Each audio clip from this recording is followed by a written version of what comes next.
this joyous persona publicly as opposed to the killer kind of persona that you were carrying for so long?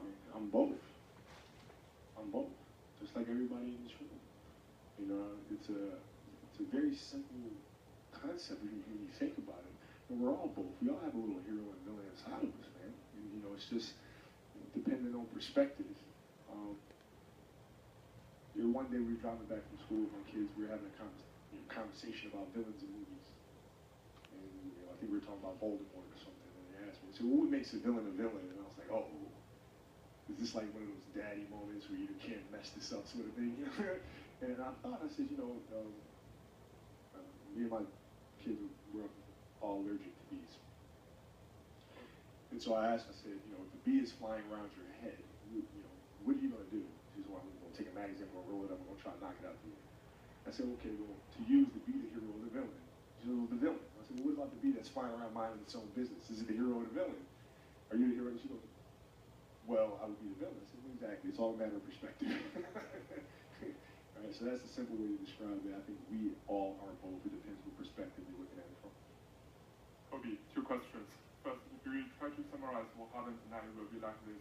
Kobe retired and Steph Curry left the Golden State to create the new history. How do you see this change of time? How do you think of the league that will be without? I think this has been an amazing day for sports fans, basketball fans in particular. It's been a great day with them setting such an unbelievable record. I mean, you think about that, 73 wins. I mean, that's ridiculous. And then obviously what happened here tonight, it's been a great night in basketball history. Second question, do you have something to say to your friends in the other side of the world? Millions of people didn't go to work to see your games in China. Yeah, ni hao, and I'll see you soon. Yeah, see you soon. Thanks. Kobe, how would you describe driving up here today and seeing what was going on around this area just for you? And at the same time, how emotionally draining was that part of the entire day, and be able to dig deep like you did and come up with the big 6-0? Seeing everything that was taking place before, just, I was enjoying it. I was very appreciative of it. And then I quickly, get right back to my center of, okay, you got to go out there and perform.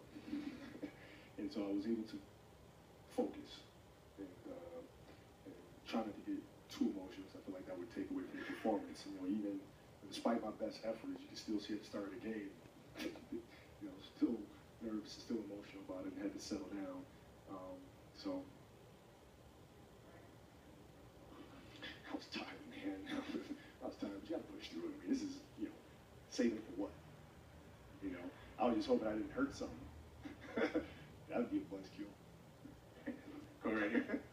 I've asked you this question before under very different circumstances, and you didn't like the question then. Give it a shot again. Is this the last time, officially, is this the last time that we see Kobe Bryant play basketball?